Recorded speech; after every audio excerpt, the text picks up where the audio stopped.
The story starts with a baby being placed in an underground sanctuary, but the reason behind this remains a mystery. A robot is assigned the duty of caring for the baby, acting as her mother, teaching her all about Earth, and eventually naming her Eva. As Eva grows and starts walking, the robot realizes she needs a companion and gifts her a doll named Emo. However, as Eva grows older, she becomes tired of playing with dolls and yearns for real friends. On her 7th birthday, the robot presents Eva with a device that can fulfill all her commands and provide answers to her questions. Eager to explore the world outside the sanctuary and make real friends, Eva commands the device to open the door.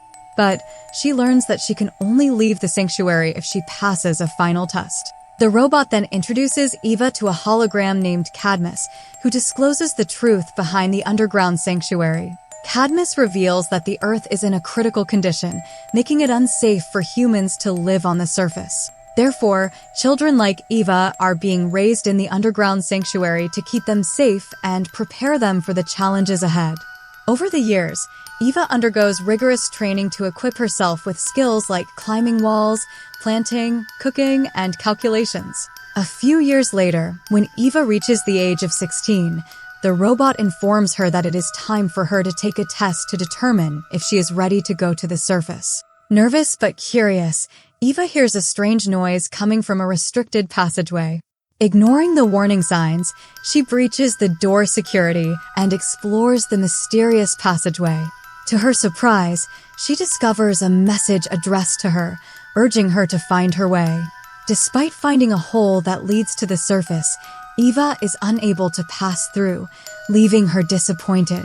However, her disappointment quickly turns to joy when she spots a creature nearby. Desperate for help, Eva calls out to the creature, hoping it will assist her in escaping the sanctuary. Unfortunately, things take a turn for the worse when the creature unexpectedly shoots a gun at her. Frightened, Eva flees back inside the sanctuary with the creature hot on her heels. The robots activate security protocols, but even lasers and bullets prove ineffective against the mysterious creature. With no other options left, the robot decides to open the door to the surface, allowing Eva to escape while it stays behind to confront the creature. Upon reaching the surface, Eva finds herself in a world completely different from the holographic simulations she had grown up with. Eva encounters a variety of dangerous and unfamiliar plants and animals that her Omnipod device is unable to identify. While searching for food, she spots a person and rushes towards him. But she becomes ensnared by a massive plant, only to be rescued by the person she was running after.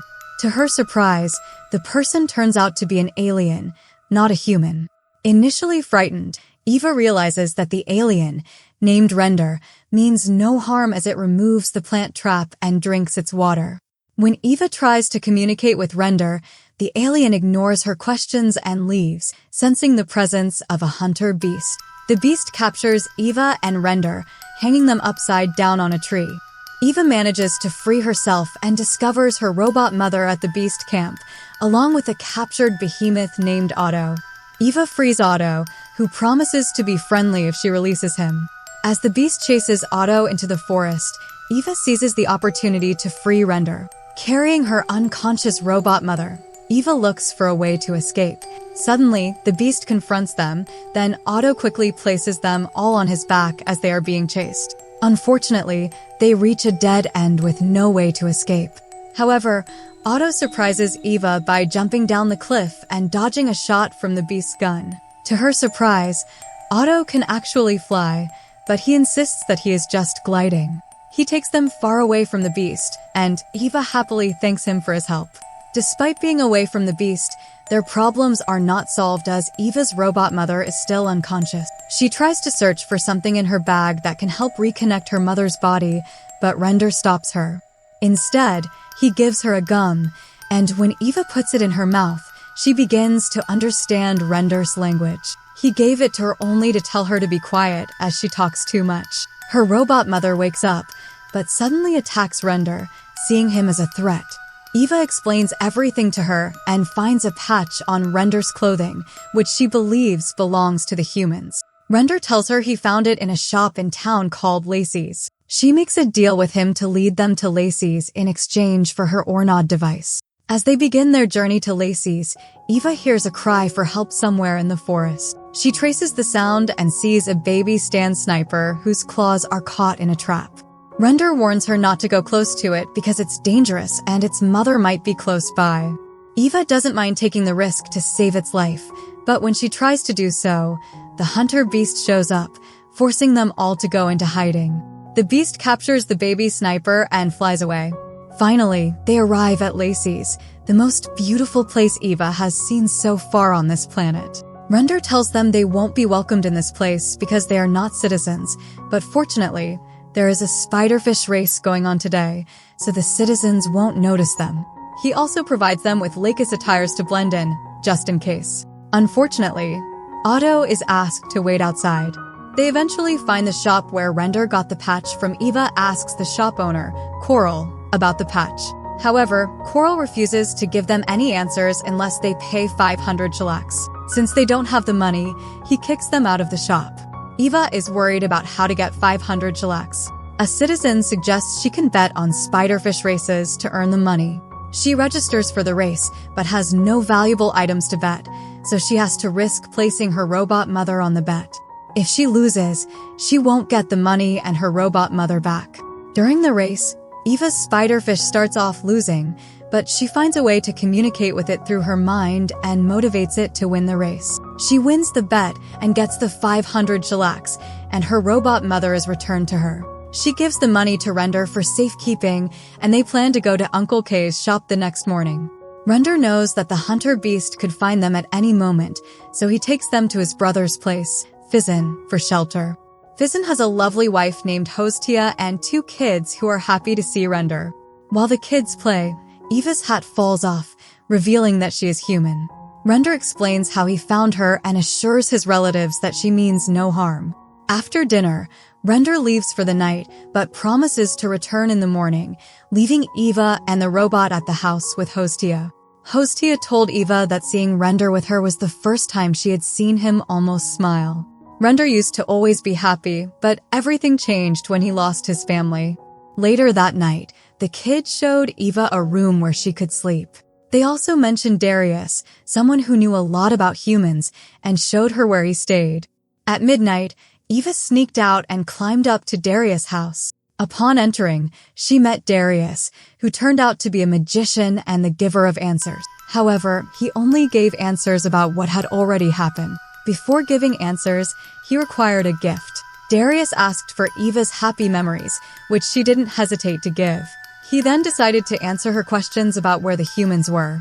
He revealed that this planet was once called Earth. Darius told a story of how he arrived on Earth with his fellow alien species, led by their King Ojo. They perceived the planet to be an open plain with the potential for life. However, the humans attacked and killed almost all of them. The remaining alien survivors who remained after the destruction of Earth decided to rename the planet Orbona. Eva was shocked to learn that humans were capable of such destruction. Darius, one of the survivors, was furious to discover that Eva was a human, the same species that had hunted them down. He angrily ordered her to leave his house, calling her a monster. Eva was heartbroken that her own kind had caused so much devastation when they were supposed to be rebuilding the planet. Despite feeling like the only human she remembered, Eva noticed a patch that she believed belonged to a human. Determined to find out where it came from, she sought out Render for information. However, Render was reluctant to help her on her quest and told her to go on her own. With half the money she had, Eva went to meet Kay, Uncle, hoping to get information about the patch. She revealed her true identity as a human to Kay, Uncle, offering to help him identify the usefulness of human items in exchange for information. Kay, Uncle informed Eva that he got the patch from Soless, the capital of the planet. He offered her a map to get there, but as Eva reached out to take it, she got caught in the hunter beast trap. Zen, an advisor to the queen, offers a reward to anyone who captures the human. Caruncle, who captured Eva with his trap, plans to hand her over to Zen.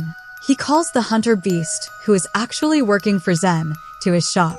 The beast quickly shows up to capture Eva and take her to Zen. However, Eva manages to free herself from Beast's trap and hides in a carriage, causing the Beast to lose track of her. Eva runs back to meet the robot, but they get into an argument as Robot doesn't want her to go to Soless. Eva gets angry and decides to willingly let herself get captured by the Hunter Beast, as she intends to go to Soless. Render feels guilty after seeing Eva captured on the Hunter Beast's flying machine.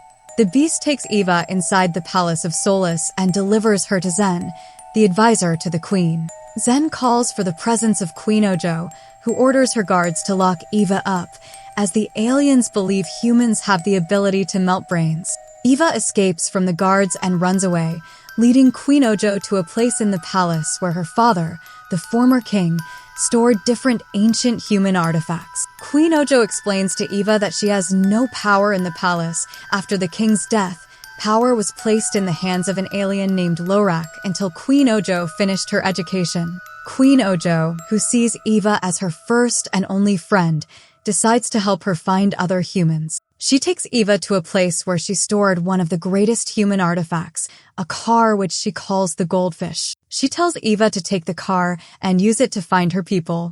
However, Zen and Loro show up and Lorak orders the guards to capture her.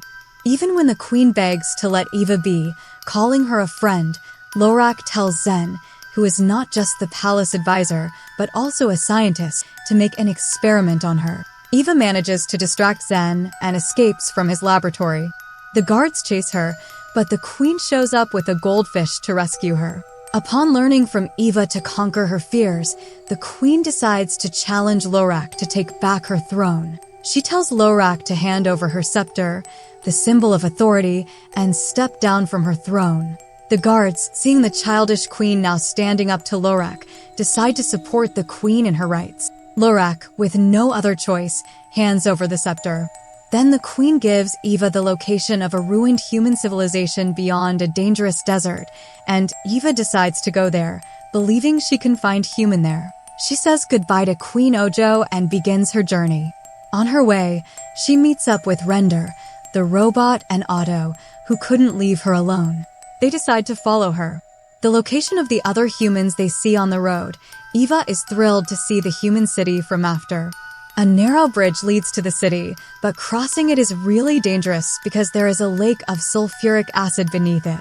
The other option, they have to enter the city, will take them 5 days, so they have no choice but to take the risk. Just as they reach the middle of the bridge, they find out that other parts of the bridge are damaged, and according to the robot, they have no chance of survival if they cross. Ego persuades the team to enter the Goldfish cross, but as they almost cross the bridge, the engine fails and Goldfish falls into the sulfuric acid, leaving Eva and the team trapped with no way back and no way forward. Eva cries, feeling guilty for putting them in danger, but Render tells her that she changed his life for the better. They remember that Otto can glide, and they decide to use him to glide into the city. Before this is possible, they need to climb something really high. The risk they're about to take is way too much, but greater things in life come with risk. They struggle to climb a very high metal in the bridge, and fortunately, they manage to make it. Now, for the final step, they all climb onto Otto's back, who glides them into the city. Eva is filled with excitement as she dashed into the city in search of humans. However, her heart sank when all she found were graveyards and lifeless bodies. Tears streamed down her face as she realized she was the last human on Earth. Suddenly, the Hunter Beast appeared out of nowhere and launched an attack on Eva. Thankfully, Otto the robot and Render came to her defense, engaging in a fierce battle with the Beast. As they fought, the Beast urged Eva to run and try to survive. Despite their efforts, the Beast managed to defeat and trap them, setting its sights on Eva once again. Just as Eva thought all hope was lost, she discovered that it was Lorak who had sent the Beast to kill her. In a desperate move, Eva stabbed the Beast in the arm and seized its weapon, unleashing a powerful force that sent him flying. The Beast, refusing to give up, attempted to shoot Eva, but the robot intervened, using her body as a shield to protect Eva. Just then, the sand sniper baby that Eva had tried to save in the forest arrived with its family to aid in the fight against the Beast. The mother of the sand sniper swiftly finished off the Beast, bringing an end to the chaos. As Eva wept, the robot uttered her final words and passed away. Suddenly, an airship landed in front of them, and a human named Cadmus emerged, revealing that he was there to take Eva to her homeland. And that's how the story came to a close. If you enjoy animated movies, please subscribe to this channel and keep watching. Thank you.